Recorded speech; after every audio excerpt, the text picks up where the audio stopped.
Pratapgarh CPIM अंचल हाबानक सबाई सुक्रुब खालायजाकमानि हरमोनांग बोल्डोजार bye आबकारिबो उदिपुनि मिर्जाबो हर नग सामसा तांनाय रकबाय चप्रब जाखा ते लामाव मानखा सक्तजाक नुकुमनि हामजकनि मांकथै अबहाय पार्टी मुंडकनो शेजाबै CPIM लुकलि बखास्ते कमिटिनि बखाक्ते 3 सेप्टेम्बर तालि 20 सालमारि चासाल हिमबतक रेलि खलाय खादमा फुनुकलायखा फियाबा पुलिस नाइमथां रकबाय फायर सार्भिस बुस्कां खादमा फुनुकथानि पुलिस रकबाय कासुजाकमानि कक्तमा ते खादमा फुनुकनाय ते पुलिस रकनि बिसिंग दागा चपाबो अंग्लायखा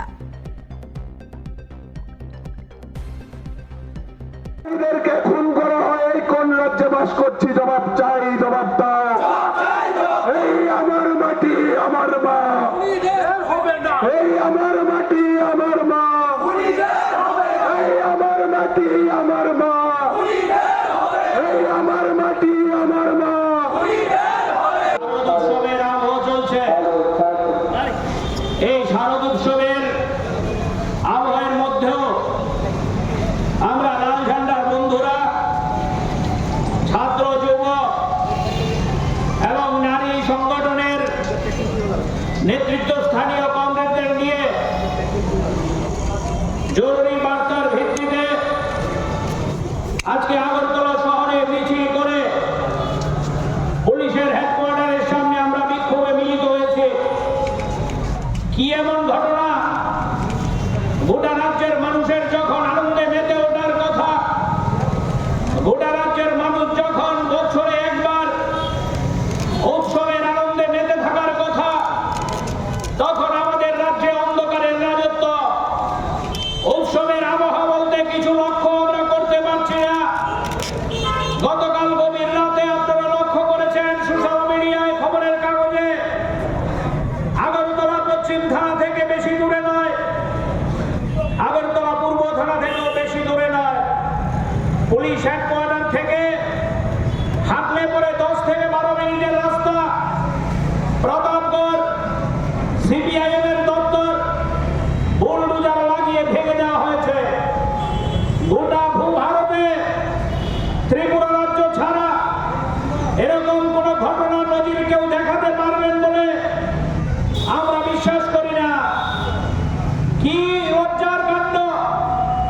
একটা সর্বভারতীয় রাজনৈতিক দল, নির্বাচন কমিশন কর্তৃক স্বীকৃত দল, এরকম একটা দলের অফিস বুলডোজার লাগিয়ে ভেঙে দেওয়া হয় রাতের অন্ধকারে। আমরা শুনলাম প্রধানমন্ত্রী আসবেন আমাদের রাজ্যে। এই প্রধানমন্ত্রী আসার 48 ঘন্টা আগে যেই মহকুমায় প্রধানমন্ত্রী আসবেন, এই প্রধানমন্ত্রী আসার স্থানের নাকের ডগায় একজন মহিলাকে আগুন লাগিয়ে ব্লেড দিয়ে তার সারা শরীর চিরে তাকে খুন করে রাস্তায় ফেলে রেখেছে। আজকে পর্যন্ত আসামি গ্রেপ্তার হয় না। পুলিশ প্রশাসনের বন্ধুরা আমাদের পাহারা দিচ্ছেন, আমাদের মিছিল যাতে এগোতে না পারে হেডকোয়ার্টারের দিকে। আমরা জিজ্ঞেস করি, এই পুলিশ ফুট যদি উদয়পুরের আসামি ধরার কাজে লাগানো হতো, গোটা দেশের সামনে আমাদের রাজ্যের মান সম্মান রক্ষা হতো, গোটা দেশের সামনে আমাদের মান সম্মান উজ্জ্বল হতো। কিন্তু না, পুলিশ প্রশাসনের তাবর তাবর আধিকারিকরা, আমাদের প্রাক্তন মন্ত্রী মানিক দে, আমাদের প্রাক্তন বিধায়ক রতন দাস, যুব সংগঠনের রাজ্য সম্পাদকদের আটকানোর জন্য অস্থির। পুলিশ প্রশাসনকে আমরা আশ্বস্ত করতে চাই, আমরা হিংসার রাজনীতিতে বিশ্বাস করি না। আমরা এই ফায়ার ব্রিগেড চৌকিতে হিংসা বাধাতেও আসিনি। আমরা রাজ্যের মানুষের সম্পত্তি, জীবন, মান, ওই আপনাদের আমাদের দেশের শাসক গোষ্ঠীর প্রধানমন্ত্রী যিনি স্লোগান দেন বেটি বাঁচাও বেটি পড়াও, এই স্লোগানকে মর্যাদা দেওয়ার জন্য পুলিশ হেডকোয়ার্টারে আমরা এসেছি। পুলিশের বন্ধুদের কাছে কৈফিয়ত চাওয়ার জন্য।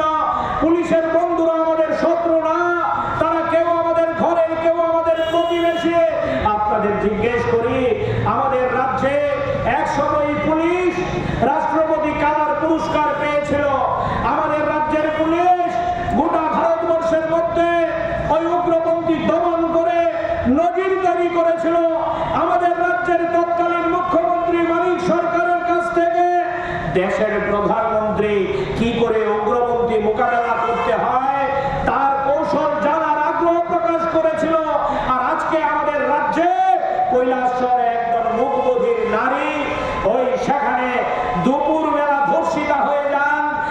বাহিনীর পরিচয়, সবাই হচ্ছে শাসক দলের লোক। এই কারণে পুলিশ তাদের ওই চুল স্পর্শ করতে পারে না, তাদেরকে গ্রেফতার করতে পারে না। এই হচ্ছে আজকে আমাদের রাজ্যের চেহারা। আমরা এসছি আজকে পুলিশের হেডকোয়ার্টারে কৈফিয়ত চাওয়ার জন্য। আমরা আপনাদের কাছে বিনয়ের সহিত আবেদন করতে চাই, না বন্ধু, শারদ উৎসব আমরা কখন মানুষ করতে পারে? যদি মনে শান্তি থাকে, যদি মনে আনন্দ থাকে, রাজ্যে যদি শান্তির আবহ থাকে। রাজ্যে শান্তির পরিবেশ নাই, রাজ্যে আনন্দের পরিবেশ নাই, রাজ্যে মানুষের মনে যন্ত্রণা। আমাদের বোনরা ধর্ষিত হচ্ছেন, আমাদের মারা খুন হয়ে যাচ্ছেন, আমাদের শিশুরা নির্যাতিত হচ্ছেন, গণতান্ত্রিক আন্দোলনের অফিসগুলো ভেঙে গুড়িয়ে দেওয়া হচ্ছে, মানুষ কথা বলতে পারছে না। এরকম পরিস্থিতিতে রাস্তা